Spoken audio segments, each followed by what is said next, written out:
우리 제목을 한번 같이 읽어봅니다. 시작. 아름다운 발걸음. 여러분, 하나님 앞에 나온 우리 모두의 발걸음이 아름다운 발걸음 되시기를 주님의 이름으로 간절히 축복합니다. 오늘 성가대 보니까 우리 성가대원 8분이 서니까 너무나도 든든하고 항상 아름다운 것 같습니다. 우리 성가대 더욱더 열심히 하시라고 감사의 박수 하겠습니다. 감사합니다. 네, 감사합니다. 오늘 말씀 들을 때 여러분 주의 음성 듣기를 원합니다. 또 말씀을 들을 때 우리 마음속에 도전과 은혜를 받기를 원합니다. 더욱더 중요한 것은 우리 인생의 구체적인 적용을 하는 은혜가 있기를 소망합니다. 오늘 13절 말씀을 다시 한번 보시면요, 앞부분에 이렇게 시작합니다. 바울과 및 동행하는 사람들이. 우리가 사도행전 강해를 5월달 가족 사랑의 달로 잠깐 중단하고 이제 다시 시작하게 되는데요, 기억하십니까? 우리 1차 선교 여행 3사람이 떠났는데요, 바울과 바나바와 누가 떠났죠? 마가, 요한이 같이 따라갔습니다. 우리 따라해 봅시다. 바울, 바나바, 마가, 요한. 이 3사람이 갑니다. 근데 오늘 말씀에 보니까 13절의 앞부분에 이 표현이 굉장히 저는 의미심장한데요, 바울과 및 동행하는 사람들이라고 표현하고 있습니다. 좀 달라진 것을 느껴지십니까? 여러분, 이 말을 자세히 보면 누가 리더라는 거죠? 바울이 리더라는 얘기예요. 혹시 가수 중에 아시리라 생각합니다. 서태지와 아이들 한번 사진에 보시면 누가 리더일까요? 서태지가 리더입니다. 별거 아닌 것 같지만 오늘 말씀에 보면은 엄청난 호칭이에요. 사진을 한번 빼주시면요, 원래 이 선교팀의 리더가 바울이 아니었다라는 것을 말씀드리고 싶어요. 여러분, 퀴즈 한번 드리겠습니다. 안디옥 교회 담임 목회자는 누구일까요? 따라합시다.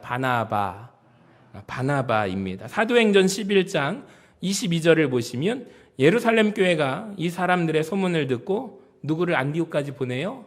바나바를 보냅니다. 그러니까 안디옥 교회 담임 목회자는 바나바예요.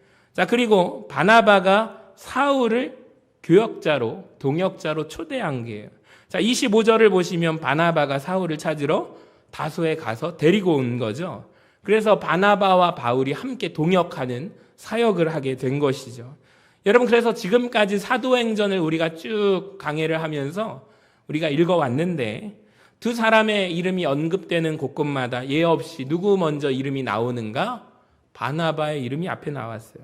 자, 예를 들어서 30절에 보면은 예루살렘에 큰 흉년이 들었다라는 소식을 듣고 부조를 보낼 때, 한번 30절 말씀 보여주세요. 성경은 이를 실행하여 바나바와 사울의 손으로 장로들에게 보내니라. 언급되는 순서가 바나바가 앞에 있습니다. 자, 사도행전 13장에도 안디옥 교회 리더의 명단들이 나오거든요. 자, 13장 1절을 보시면 제일 먼저 언급되는 이름이 노란 글씨로 표시해놨습니다. 바나바의 이름이 앞에 있습니다. 그리고 맨 마지막으로 언급되는 이름이 바울이라는 거예요. 자, 그 다음에 2절을 보시면 성령께서 두 사람을 선교사로 파송하시게 됩니다. 역시 언급되는 순서를 한번 보시기 바랍니다. 자, 성령님이 보내시는데 바나바와 사울을 따로 세웠다라고 말씀하십니다. 그러니까 순서가 언제나 바나바가 앞에 나와 있는데 오늘 본문에 보니까 변화가 있네요. 바울과 및 동역하는 이들이라고 말씀하고 있습니다. 여러분, 이 선교팀에서 리더로 인정받고 있는 이가 이제는 바울이다라는 얘기입니다.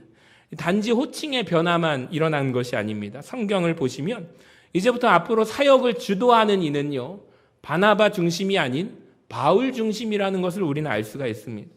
물론 함께 두 사람이 동역을 합니다. 함께 사역을 하지만 분명히 주도하는 이는 누구라면 바울이라는 것을 알 수 있습니다. 자, 다음 주에 살펴볼 말씀인데, 비시디아 안디옥에서 그 지역에서 설교하는 사람은 바나바가 아니라 바울입니다. 자, 16절을 한번 보실까요?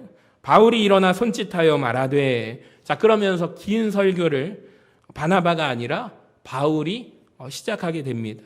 능력과 표적, 기사가 일어나지만 주로 그것을 행하는 사람은 바울이다라는 거예요. 사도행전 14장 9절을 보세요. 바울이 말하는 것을 듣거늘 바울이 또 설교를 합니다. 바울이 주목하여 구원받을 만한 믿음이 그에게 있는 것을 보고 큰 소리로 이르되 네 발로 바로 일어서라 하니 그 사람이 일어나 걷는지라. 무리가 바울이 한 일을 보고 분명 바울이 능력을 행하고 있습니다. 여러분, 그렇다면은 언제부터 두 사람의 주도권이 바뀌게 되었을까요? 혹시 기억나십니까? 지난번에 첫 번째 방문했던 곳이 구브로 섬이었잖아요. 선교 여행을 떠났던 그 땅에서 바예수 엘루마를 성령 충만한 눈으로 사도 바울이 그때 바라보고 난 다음이 아니었을까 저는 생각합니다. 그래서 굉장히 궁금해졌어요. 왜냐하면 지금 리더십이 바나바에서 바울로 옮겨가고 있기 때문입니다. 여러분, 이때 우리가 한번 생각해 볼 것은 무엇이냐면 바울이 아닌 바나바의 마음이 어떠할까를 우리가 한번 생각해 보았으면 좋겠어요. 다시 한번 말씀드리지만 안디옥 교회 담임 목회자는 바나바입니다. 바울은 바나바가 찾아가서 초청한 사람이에요. 내가 기회를 준 사람이에요. 그러니까 믿음의 신앙의 연수를 봐도 바나바가 훨씬 위에 있습니다. 외모도 보면 바나바와 바울 중에 바나바가 훨씬 인물이 수려했던 것 같아요. 14장에 보시면 사도행전 14장에 바울이 기적을 행하는데 자, 사람들이 바울이 아니라 한번 말씀을 보여주시면 바나바를 뭐라고 불러요? 제우스라고 부릅니다. 그러니까 외모가 바나바가 훨씬 수려하다라는 거예요. 자, 그런데 바울이 점점 바나바를 믿음에서 신앙에서 앞서가기 시작합니다. 그러니까 예를 들면 내가 전도한 사람 바울이라는 사람이 나보다 더 믿음적으로 신앙적으로 앞서가는 모습이에요. 그러니까 몇몇 신약 성서학자들은 바로 이 부분을 놓고 바나바와 바울 두 사람이 나중에 싸우잖아요. 근데 갈등이 어디에서 시작되었을까? 여기에서부터 시작되었다라고 말하는 분도 있습니다. 바나바의 조카였던 마가가, 요한이라는 마가가 이탈하게 된 이유도 무엇인가? 자꾸 삼촌이 바울에게 밀리는 모습이 보기 싫었다라는 해석까지도 있습니다. 그러니까 성경 말씀에 보니까 이런 말씀이 있네요. 마태복음 20장에 먼저 된 자가 나중되고 나중된 자가 먼저 된다. 예수님이 이 말씀을 여러 번 반복해서 복음서에서 말씀하십니다. 여러분, 이 말씀을 하신 분은 다름 아닌 예수님이십니다. 먼저 된 자가 나중된다라는 이 말씀을 특히 신앙생활을 뱃속에서부터 모태신앙으로 자라온 신앙인들이 이 말씀을 굉장히 싫어한다라는 여러 조사가 있습니다. 그러니까 말하자면 자기보다 늦게 믿은 성도가 나보다 먼저 리더가 되는 것이 좀 마음적으로 심기적으로 불편하다라는 것이죠. 근데 저는 이 말씀이 굉장히 중요하다고 생각을 합니다.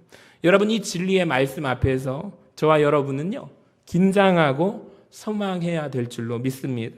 여러분, 혹시 우리 성도님들 중에 먼저 믿은 자가 있다면, 먼저 된 자가 있다면 내가 두려워해야 할 것이 있는데 나중될 것을 두려워하시기를 바랍니다. 우리 중에 나중에 예수님을 믿고 신앙생활 하시는 성도님이 있다면 내가 먼저 되는 은혜를 사모하시기를 간절히 소망합니다. 그러니까 여기 계신 분들 중에 먼저 믿게 된 자들이 아니라 할지라도 나중에 믿게 된 자라 할지라도 내가 먼저 될 수도 있다라는 거예요. 그리고 오늘 본문 말씀을 보면은 또 이렇게 해석할 수도 있을 것 같아요. 분명히 안디옥 교회에서 두 사람이 같이 사역을 합니다. 그때 리더십을 발휘한 사람은 바나바였습니다. 목회 현장에서는 바나바라는 인물이 두드러졌습니다. 드러났습니다. 자, 그런데 현장이 바뀌게 됩니다. 목회 현장에서 이제는 선교의 현장으로 바뀌게 되었네요. 근데 이 선교 현장에서는 누가 더 두드러지냐면 바나바보다 바울이 드러나고 있다는 것을 우리가 주목하시기를 바랍니다. 저는 오늘 말씀을 보면서 이런 생각이 들었습니다.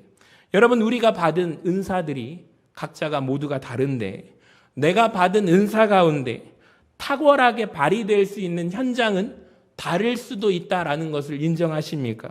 그러니까 은사에 맞는 현장, 은사에 맞는 사역이 참 중요합니다. 그러니까 교회 안에서도 우리 성도님들이 가지고 계신 은사를 이렇게 목회자들이 알맞는 곳에 배치하는 것도 참 은혜라고 저는 생각이 들어요.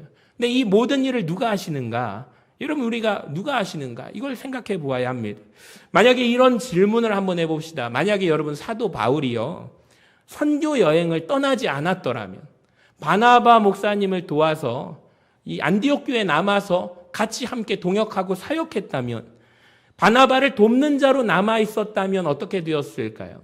아마 우리에게 위대한 사도 바울은 알려지지 않았을 것입니다. 없을 것입니다. 여러분 맞습니까? 그러니까 사도 바울이 가장 빛날 수 있는 은사는 무엇이냐면 순회하는 순회 선교사라는 거예요. 그리고 바울은 위대한 신학자죠. 안디옥 교회에서 있는 사도 바울을 그의 은사가 빛날 수 있는 현장으로 부르신 이가 누구였을까요? 여러분 따라합시다. 성령님. 성령님이 부르셨다라는 것을 우리가 알아야 합니다. 저는 이 부분이 참 은혜가 됩니다. 바울의 은사가 가장 빛날 수 있는 현장으로 불러주신 분은 다름 아닌 성령님이셨다라는 거예요. 여러분 만약에 그래서 바울이 나중에 바나바보다 나중된 자였지만 먼저 되어서 선교 현장에서 주목받고 인정받음으로 내가 빛나게 됨으로 교만하게 되면 바울은 어떻게 될까요? 여러분 그러면 바울은 망하는 것입니다. 근데 감사하게도 바울은 겸손해서 이런 고백을 합니다. 우리 고린도전서 15장 9절과 10절 말씀을 같이 한번 읽어봅니다. 시작. 나는 사도 중에 가장 작은 자라 나는 하나님의 교회를 박해하였으므로 사도라 칭함받기를 감당하지 못할 자니라. 그 다음 넘겨주시면 그러나 같이 읽어봅니다. 시작. 그러나 내가 나된 것은 하나님의 은혜로 된 것이니 내게 주신 그의 은혜가 넘겨주세요.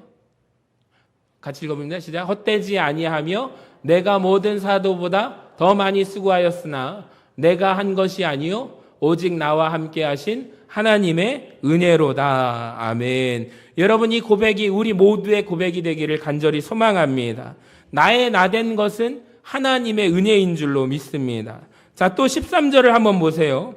바보에서 배 타고 밤빌리아에 있는 버가에 이르니. 자, 요한은 그들에게서 떠나 예루살렘으로 돌아가고 아까 전에 선교 여행에 세 사람이 갔다고 했습니다. 바나바와 바울과 마가라 하는 요한입니다. 여러분 그런데 이 세 사람이 함께 가는데 한 사람 마가라 하는 요한이 이탈합니다. 빠져나갑니다. 여러분 남아있는 두 사람이 그날 밤을 보낼 때 한번 상상해 보시기 바랍니다. 힘이 나겠습니까? 아니면 힘이 빠질까요? 힘이 빠지겠죠. 얼마나 낙심이 될까요? 바울과 바나바 입장에서도 그만두고 싶은 마음이 들었을 거예요. 자, 그런데 놀라운 것은 14절을 한번 보시기 바랍니다. 그들은 버가에서 더 나아갔다. 계속해서 걸어갔다라고 말씀합니다. 저는 이 말씀 한 구절 속에 굉장한 은혜를, 감동을 받았습니다. 여러분, 낙심되는 시간이 옵니다. 지칠 수 있는 시간이 옵니다. 힘 빠지는 순간이 옵니다. 그런데 계속해서 그들은 멈추지 않고 걸어갔다라는 거예요. 여러분, 왜 그럴까요? 우리를 보내신 이는 누구이기 때문에? 주님이시기 때문에. 맡은 자에게 구할 것은 충성이기 때문에입니다. 근데 여러분, 우리는 한번 생각해 보세요. 그럴까요? 그러지 않을까요? 그렇지 않습니다. 함께 길을 가다가 옆에 사람이 그만두면 나도 그만두고 싶어요. 심지어 교회를 옮기는 문제도 옆에 같이 신앙생활하던 사람이 교회를 떠나가면 그 사람이 하필이면 나를 전도한 사람이에요. 나를 전도한 사람이 교회를 나가면 나 또한 교회를 나가고 싶어요. 여러분, 오늘 말씀이 오늘 우리에게, 저와 여러분에게 주님의 음성으로 들리기를 간절히 소망합니다. 여러분, 혹시 옆 사람이 주의 길을 걷다가 떠났다 할지라도 저와 여러분은 주님의 부르심에 순종하여 끝까지 걸어가시기를 주님의 이름으로 간절히 축원합니다. 여러분, 이 사람들이 더 나아가서 어디까지 가는지 한번 보세요. 14절 뒷부분을 보여주시면 비시디아 안디옥에 이르러. 여러분, 이 말씀 속에 갔구나. 그들이 멈추지 않고 갔구나. 비시디아 안디옥이라는 지역에 갔구나. 말하자면 우리가 전주에서 익산을 가듯이 갔나 보다라고 생각을 하는데요. 여러분, 이것을 말씀을 간단하지만 이 말씀을 이해하려면 우리가 지도를 한번 봐야 합니다. 지도를 한번 보여주시면 버가라는 곳에서 안디옥, 비시디아 안디옥이라는 곳에 갔습니다. 한번 눈을 크게 뜨셔서 지도에서 찾아보시기 바랍니다. 노란색 화살표를 찾으셨나요? 거기에 버가라고 써 있습니다. 보이십니까? 자, 그들이 어디를 넘어가냐면 안디옥 가로 열고 B라고 맨 위에 화살표, 하얀 화살표를 건너가게 되는 거예요. 여러분, 근데 그 가기 전에 초록색 화살표가 보이십니까? 아나톨리아 산맥이라고 보이십니까? 그러니까 이 비시디아 안디옥을 가려면 반드시 그 초록색의 산맥을 넘어가야만 했습니다. 여러분, 이 넘어가야 했는데 맨 처음에 이들이 구브로 섬에서 맨 밑에 검은색 화살표 있죠? 구브로에서 버가에 이르게 됩니다. 자, 이 버가에 가게 되는데 저 위에 안디옥 가로 열고 B라고 하는 곳이 비시디아 안디옥인데요. 이 당시에 안디옥이라는 이름을 가진 지명들, 도시들이 많았대요. 왜 그러냐면 왕의 이름 안티오크라는 왕의 이름을 따서 시리아 지역에도 안디옥이 있고 비시디아 지역에도 안디옥이 있어서 이렇게 표시를 한 것입니다. 우리가 알렉산드리아라는 도시도 있는데 알렉산더 대왕이 가는 지역마다 자기의 이름을 그 도시에 붙이는 거예요. 그래서 알렉산드리아라고 붙이는데 놀랍게도 알렉산드리아라는 이름을 가진 지명이 70군데나 됩니다. 안디옥도 마찬가지입니다. 이 아나톨리아 산맥을 넘어가야 하는데 놀라운 것은 여러분, 이 산맥이 얼마나 큰가 하냐면 동서로 800km의 산맥이래요. 긴 산맥이에요. 여러분, 이 산맥을 이루는 최고봉들의 높이가 보니까 평균치가 3,000m인데요. 여러분, 이게 감이 잘 안 오시는데 우리나라에서 제일 높은 한라산의 높이가 몇 미터죠? 1947m네요. 근데 거기 산맥은 3,000m예요. 백두산의 높이보다 더 높다라는 거죠. 그러니까 사도 바울과 바나바가 건너간 이 산맥의 평균 높이가 3,000m인데 한번 그 산맥을 한번 보여주시기 바랍니다. 이와 같은 산을 넘어가야 합니다.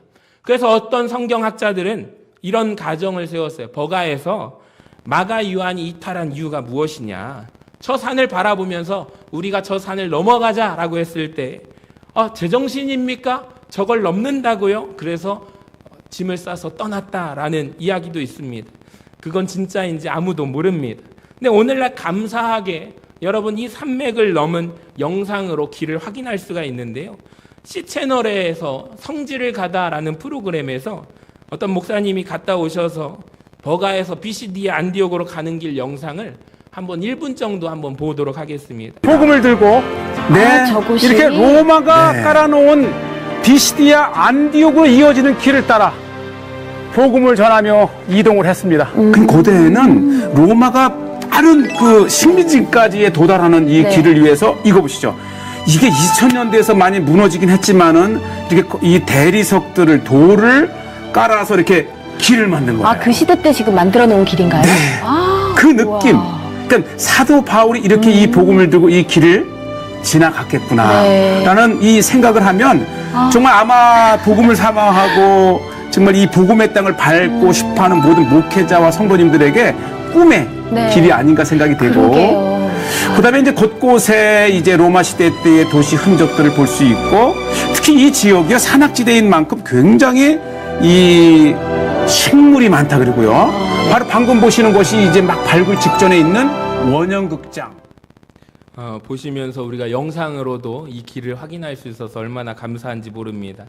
이 사도 바울이 고린도서 11장에 보면요, 이런 고백을 해요. 자기가 선교 여행을 하면서 했던 경험 중에 어떤 말을 하냐면, 한번 말씀을 보면 강도의 위협을 많이 당했다라고 말합니다. 그러니까 우리가 이걸 알고 오늘 말씀을 보시면 이게 엄청난 은혜거든요. 우리 14절을 같이 한번 읽어봅니다. 오늘 본문 말씀 시작. 그들은 버가에서 더 나아가 비시디아 안디옥에 이르러 안식일의 회당에 들어가 앉으니라. 아멘. 여러분, 사실 이 말씀이요, 짧게 한 구절로 넘어갈 말씀이 아니라는 거예요. 만약에 제가 이 말씀을 썼다 한다면 이렇게 썼을 거예요. 이 길을 얼마나 우리가 고생했는지 아느냐. 이 산맥을 넘어갔을 때 얼마나 우리가 힘들었는지 아느냐. 안 넘어갔으면 말을 하지 말아라. 이렇게 썼을 거예요. 근데 이런 말이 전혀 없지 않습니까? 마치 그냥 버가에서 옆 동네 비시디아 안디옥으로 내가 갔다라고 표현을 합니다. 제가 이 말씀을 묵상하면서 많은 은혜를 받았는데 왜 이렇게 짧았을까? 짧게 기록하고 있을까? 이유가 있더라고요. 여러분 질문 한번 드리겠습니다. 사도행전을 기록한 사람이 누구일까요? 누가 기록했을까요? 누가가 기록을 했습니다. 여러분 이 누가라고 하는 사람이 누가복음을 썼잖아요. 이 누가가 바울의 3차 여행 중에서 1차 선교 때는 동행하지 못합니다. 근데 3차 선교 여행에는 누가가 함께 따라가게 됩니다. 그 증거를 한번 드릴게요. 사도행전 16장을 보시면 2차 선교 여행 중에 누가가 3인칭으로 자기를 숨긴 상태에서 글을 쓰다가 자기도 모르게 가끔 이런 표현을 써요. 나도 그 현장에 있었다라는 표현을 우리가라는 표현을 씁니다. 자, 사도행전 16장 10절을 한번 보시면 바울이 그 환상을 보았을 때 우리가라는 표현을 써요. 그러니까 말하자면 누가가 나도 거기에 있었다, 우리가 같이 있었다라고 말하는 거예요. 11절에도 보니까 우리가 보이십니까? 13절에서도 우리가, 16절에서도 우리가, 이것이 2차 선교 여행을 쓰고 있는 부분 가운데 누가가 나도 거기에 있었다라는 표현인데요. 이 표현이 3차 선교 여행 때 사도행전 20장에도 그대로 표현되고 있어요. 자기가 3인칭으로 잘 쓰다가 자기를 드러내는 모습이 나온다라는 거예요. 여러분, 이 말씀은 무엇이냐면 2차, 3차 선교 여행이 길게 쓸 수 있는 이유는 누가가 자기가 직접 가서 경험했잖아요. 그 길을 내가 걸어봤잖아요. 경험을 했기 때문에 길게 쓰는데 1차 선교 여행 때는 자기가 안 따라가고 누가 갔죠? 마가라고 하는 요한이 짐 싸서 나갔잖아요. 그러니까 누가가 1차 선교 여행을 적고 있지만 누구에 의해서 받아 적는 거예요? 사도 바울이 말하는 말을 누가가 적고 있기 때문에 오늘 이렇게 말씀이 짧다라는 거예요. 자, 그러면 알려준 사람은 사도 바울인데 사도 바울에 대해서 우리가 알 수가 있습니다. 바울이 이런 말을 하는 거죠. 누가한테 우리는 버가까지 갔는데 거기에서 요한이 이탈을 했고 우리는 그냥 피시디아 안디옥으로 갔어 라고 말을 하는 거죠. 여러분 이 당시에 지도가 있습니까? 없습니까? 아마 누가도 이 말씀을 적으면서 생각할 때 산맥을 넘어갔는지 아마 옆 동네에서 옆 동네로 갔는지 그걸 잘 몰랐을 것입니다. 여러분 그런데 우리는 사람은 어떤 성격이 있냐면 남이 모르는 수고를 내가 만약에 했다면요. 그걸 꼭 알려줘야 하는 기질이 우리에게 있어요. 내가 조금 고생했지만 조금 더 보태서 많이 고생한 것처럼 말하고 싶은 욕구가 우리에게 있을까요? 없을까요? 그러니까 남자들이 군대 가서 군대 얘기를 참 많이 하잖아요. 고생을 했을까요? 안 했을까요? 고생을 진짜 많이 했어요. 근데 고생한 것이 이만큼만 했는데 자꾸만 말을 할 때 보태가지고 이만큼을 얘기하고 싶은 게 남자들의 군대 얘기예요. 그러니까 들을 때 어떤 분은 이만큼 고생한 거 다 알거든 말하면 이렇게 찔리는 말을 합니다. 저는 말할 때 그래요. 저도 그래요. 여러분 그런데 사도 바울이요. 놀라운 게 뭐냐면 누가에게 말을 할 때 아무런 얘기를 안 해준 거예요. 우리는 버가에서 그냥 비시디아 안디옥으로 갔다라고 말하는 거예요. 이게 끝인 거예요. 저는 이것을 보면서 참 부끄러워졌습니다. 여러분 왜냐하면 우리는 조금 고생하고 많이 수고한 것처럼 이야기를 하죠. 근데 사도 바울은 많이 고생하고 자기는 말을 안 해요. 왜 그러냐? 주님만 내 마음을 알아주시면 되니까. 여러분 오늘 이 말씀이 주님의 음성으로 들리기를 원합니다. 또 이런 생각이 들었습니다. 마지막으로 이 말씀만 나누고 마치겠습니다. 누가는요 가지 않았어요. 현장에 없었으니까 짧게 쓸 수밖에 없어요. 저는 이런 생각이 들었어요. 만약에 갔다 온 사람이 썼다면 얼마나 좋았을까? 여러분 그런 생각 들지 않습니까? 만약에 마가가 이탈하지 않고 여러분 비시디아 안디옥까지 함께 갔더라면 어떤 결과를 낳았을까라고 생각을 하는 거예요. 여러분 나중에 마가가 이탈해서 2차 선교 여행 때 가고 싶다 했는데 누가 거절하죠? 바울이 거절을 합니다. 안 받아줍니다. 못 따라갑니다. 3차 여행 때도 못 따라갑니다. 만약에 마가가 그때 이탈하지 않았더라면 사도행전을 기록할 수 있는 영광은 누구에게 왔을까요? 누가가 아니라 마가에게 왔을 거라고 저는 확신합니다. 왜냐하면 마가는 현장을 직접 갔거든요. 근데 마가는 사도행전을 기록하지 못합니다. 그 말은 자기가 지켜야 할 곳, 있어야 할 곳에 있지 못하고 이탈해 버렸기 때문입니다. 사랑하는 여러분, 오늘 이 말씀 속에 우리는 중요한 교훈을 하나 얻게 되는데, 내가 지금 힘들다고, 내가 지금 감당하는 사명의 자리를 이탈하게 되면 지금 당장은 편합니다. 그런데 하나님의 역사가 이루어지는데 동참할 수 있는 영광도 잃어버리게 됩니다. 여러분, 이걸 꼭 기억하셨으면 좋겠어요. 우리 주변에서 이런 얘기를 많이 합니다. 내려놓고 싶다. 내가 사명을 여러 가지 감당했더니 내가 너무 힘들어서 이제는 다 내려놓고 싶다. 여러분, 그런데 내려놓는 것보다 중요한 것은 그 자리를 지키는 것이 주님의 영광에 동참하는 길임을 깨달으시기를 바랍니다. 여러분, 큰 산을 넘어서 비시디아 안디옥까지 이르렀대요. 이 발걸음에 대하여 하나님은 뭐라고 평가를 하고 계실까요? 이사야 52장 7절의 말씀 우리 같이 한번 읽어봅니다. 시작. 좋은 소식을 전하며 평화를 공포하며 복된 좋은 소식을 가져오며 구원을 공포하며 시온을 향하여 이르기를 내 하나님이 통치하신다 하는 자의 산을 넘는 발이 어찌 그리 아름다운가. 아멘. 여러분, 바울과 바나바가 산을 넘습니다. 근데 우리가 생각할 때 믿는 자들은 구별되었기 때문에 믿지 않는 세상 사람들이 가는 길과 좀 다른 길로 그 산을 넘었을 것이다. 우리는 오해를 합니다. 여러분, 그런데 이것은 착각입니다. 여러분, 이 산을 넘었는데 이 산에 뭐가 있었다고요? 바울이? 산적, 강도 떼들이 있었대요. 그 말은 두 사람만 넘어간 게 아니라 오고 가는 사람들이 많았다라는 거죠. 세상 사람들도 그 산을 많이 넘었다는 거죠.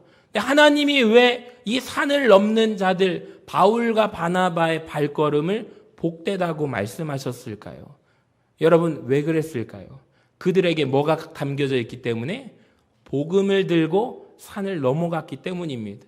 저는 우리 성도님들에게 이런 말씀을 드리고 싶어요.